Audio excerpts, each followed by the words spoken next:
Hello, everybody, and welcome to another episode of Ask Jameen.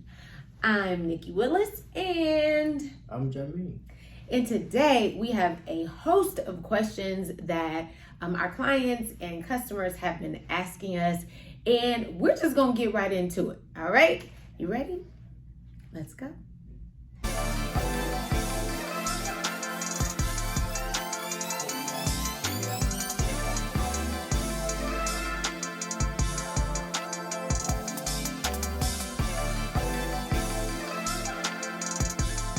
So this week has been interesting, to say the least. I feel like this week we're in full spring mode. And we have been very, very busy working with and for our clients. And it's been fun because I'm now on the realtor side. So this is my first year as a realtor, and understanding all the things that go into how we serve you, and it's been cool. It's been challenging, but it's been cool. I still need you to coordinate though. Oh, I know. Still need the coordination. I know. I'll still write your contracts. It's fine. I'll have your people call my people. I'm kidding. Okay, so but in that we've had started to ramp up, and we've started to get busier. We've been getting more questions from you all. So we wanted to compile those questions and put them in this video. And we've got everything from, putting your rental property in an LLC to, hey, I really don't like my realtor, to, what should I do with the actual loan amount that I have? So let's get into that right now. You ready, babe? Yeah. All right. First question. If I don't use my full loan amount on a home purchase, can I use the rest of the money on improvements to the house? It's a good question. It's a question that people ask me actually a lot, like more often. Is people think like if I'm pre-approved for $300,000, if I only buy a house for $280,000, can I use what can I do with the $20,000? Yeah. Fix up? Unfortunately, it doesn't work like that with mortgages. Okay. So mortgages is a specific loan amount to cover the purchase price of the house.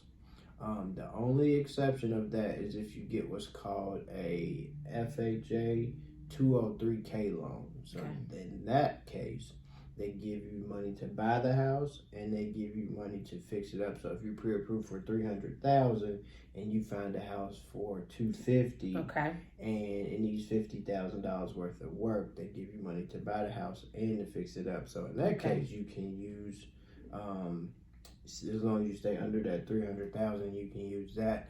But for the most part, if it's FHA, conventional, VA, the money that you get is the purchase price of the house. You can't use the difference for appliances or fix up or furniture or anything else like that. So it's a little bit different than like a line of credit. Line of credit, you can use it as you please, or if you get like a personal loan or a credit card or something like that, you can, if you have, it's not like a student loan like back in the day when you have student loans, they just, well, you can pay that rent, you can do all that stuff with that student loan. But that's good information to know. Tell us what specifically that loan is called again. The FHA 203K.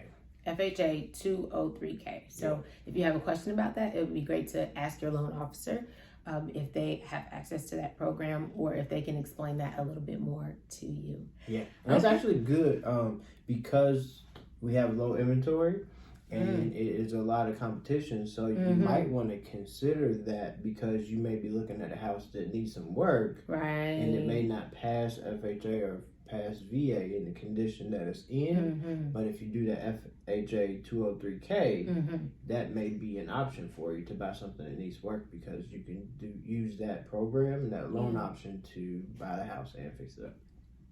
Good to know. Okay. Key. Come on, Ask Jameen, giving wisdom. I'm loving this. Okay, next question. What's better? We've had this question. What is better, an FHA mortgage or a conventional mortgage?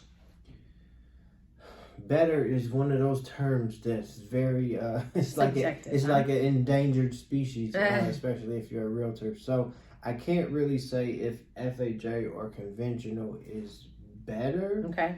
I can tell you the advantages and disadvantages of FHA versus conventional. Okay. So it's a lot different because it's 20 to 21 right now. But actually, back in the day, and even now, some older people or people that are not familiar with all loan products, they thought that there were more fees associated if they took a contract that was FHA versus conventional, which is not necessarily true. Okay. So conventional is what you would say the what most people are used to, Okay. or the ordinary. So people used to think that, if I go conventional, I have to put 20% down, which is also not true. Actually, there's a conventional program where you can put 3% down. Okay. And with FHA, you have to put 3.5% down. Right. So, for the most part, FHA requires a lower down payment. But there is a program where you only have to put 3% down with conventional. Okay. The difference between the FHA and the conventional is you don't have to pay private mortgage insurance with a conventional mortgage versus FHA. So that's kind of the difference. It's not necessarily better or worse. Okay. It's just what more people are used to. More people are used to conventional versus FHA. But more people opt for FHA than conventional because of the lower down payment. So gotcha. It's not necessarily better or worse. It's just my favorite answer is your particular situation. It just depends. Yeah, it depends on your particular situation. So it's not really better or worse as far as like when you write a contract. Okay. If you just look at historical data, people are more familiar or used to conventional loans. But again, it's 2021. Yep. Millions of people buy houses with FHA mortgages. So true. Yeah. And we have access to some really amazing loan officers that are very knowledgeable about these programs. So give us a call. Head to our website. You can either call us at 702-249-9061. Visit our website at thewillisteamlv.com, and we will send you to the loan officers that we know that are very, very knowledgeable. And we also have talked about this before. So I'm going to post that specific video about FHA versus conventional mortgages. You can look at that in the description below. Which you should be reading yeah. when you subscribe. When you subscribe and when you like this video. If you have a question, also, by the way, if you have a question, go ahead and put it in the comments. We love reading your questions. We love answering your questions. And that question might end up on this podcast. So definitely make sure you do that. Next question. All right. If I sign a brokerage agreement to work with an agent, but I don't want to work with them anymore, can I get out of the contract? So this has been coming up too. So I want to answer the question, and I also want to put in my 2 cents too. So a brokerage agreement, a buyer brokerage agreement, is basically a written agreement saying you've agreed to work with a particular realtor or a particular person, and you've given a written commitment to them. Yes. That's better than just having an oral agreement or oral commitment to working with a realtor. Unfortunately, even though it's an agreement, it doesn't hold a lot of weight. One, because when people sign a buyer brokerage agreement, us realtors seldom take any fee or compensation up front to represent a buyer in a transaction. Right. So there's no loss of, there's no monetary loss if they, break that contract. Right. It's good to have because you have something written saying this person has agreed to work with you or us as realtors. But unfortunately, it doesn't hold a lot of weight. So if that person becomes unhappy and they sign the buyer brokerage agreement, they can send an email saying, "Hey, I want to cancel the agreement," and they can get out of the agreement. Now, duties owed or agency disclosure protects realtors transaction to transaction. So a duties owed or agency disclosure is only good from property to property. So if you show somebody a house and you have a duties owed or an agency disclosure, that protects you. That's only from house to house. So if you got another contract with another agent, hey, it's free game. Exactly.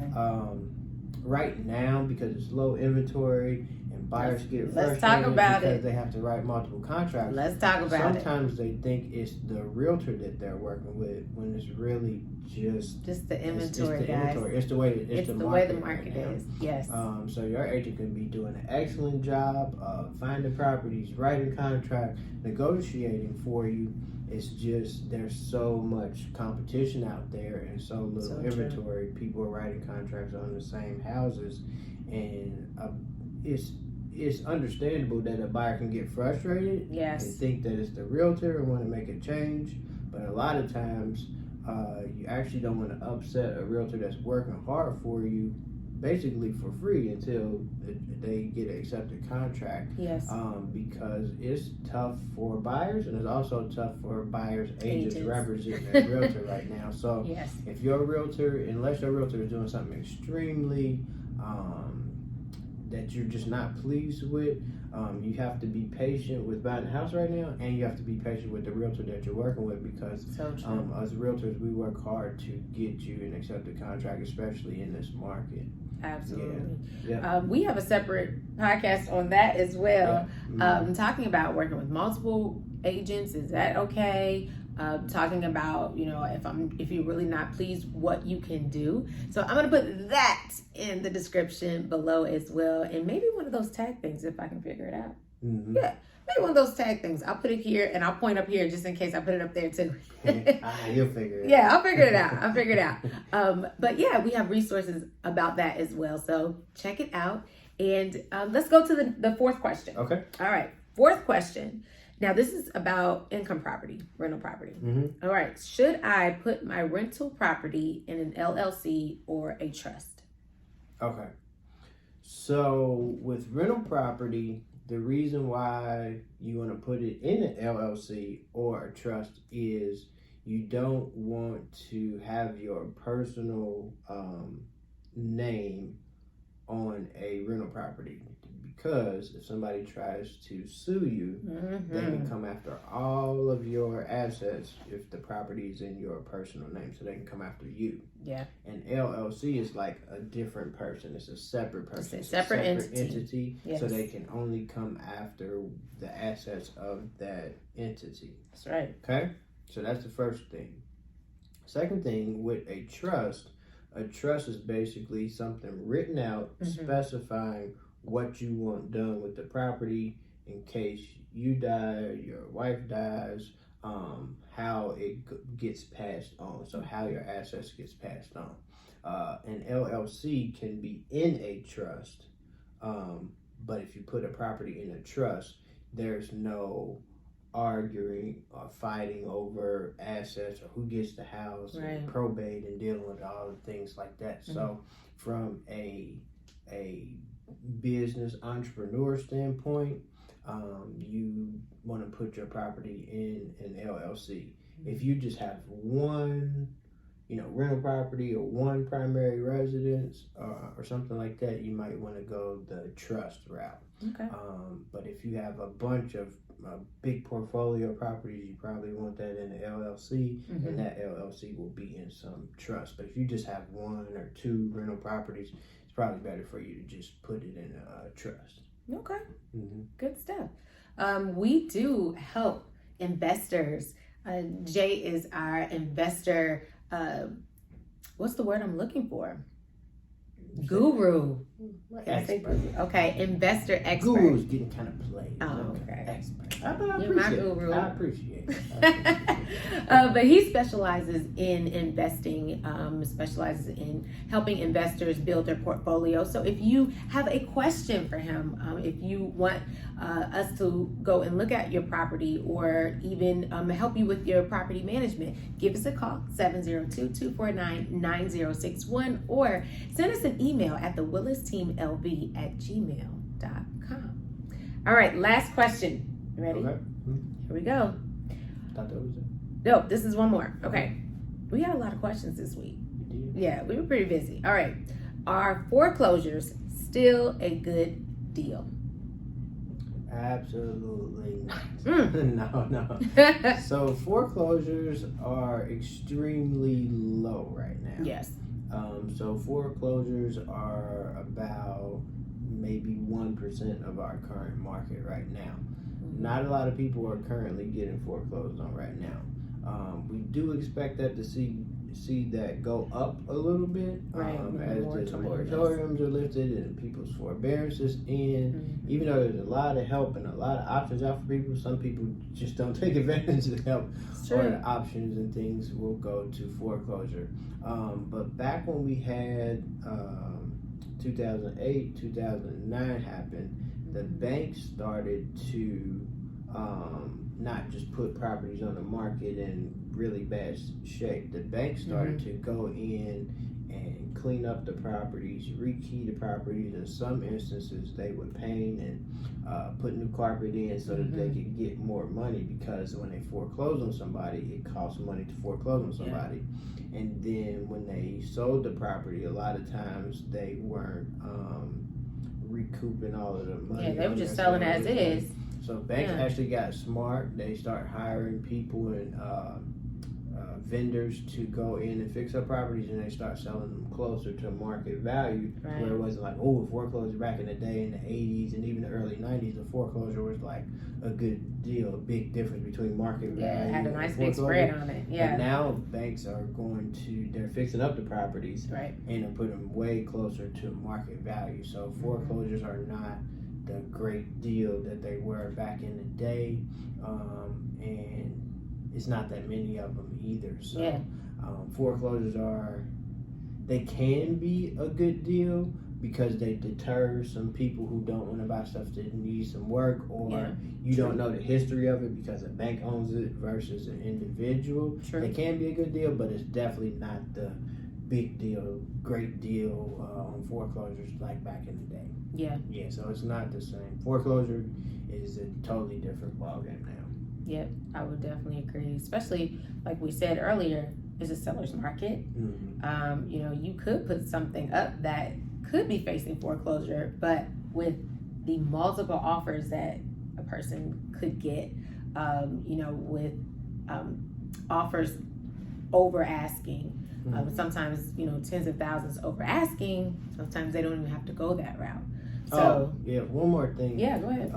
Didn't mean to cut you off, but another thing that banks do is they make the listing agent or the homeowner leave a property on the market for like at least 5 days before they even consider offer. So before, you used to be able to put an offer in and get an offer accepted real quick on a foreclosure. That's now, so true. They leave it on the market to try to get as much as they can. That's right. So they won't even accept the offer. Most banks are about 5 days before they even consider an offer. Even consider looking at offers. Yep, that is so true. So you got 5 days for tons of people to go through the property and build lots of interest and all that stuff. So foreclosures have definitely changed in the past 10 years. It can be a good deal, but definitely not like they were back in the day. Not at all. So true. Well, folks, you heard it right here on Ask Jameen. All the questions that you have, we are answering. All your real estate questions, we are answering. So make sure you make sure you subscribe to this channel. And if you so happen to be looking for a property in the Las Vegas area, we would love to assist you. head over to the WillisTeamLV.com. You can register there, and we will contact you. We will help you sell your home. We'll help you purchase a home. We'll help you manage a home or a property or multiple properties. You can also give us a call at 702-249-9061. Well, guys, thanks so much for joining us this week. I'm Nikki, this is Jameen, and we will see you next time. Bye.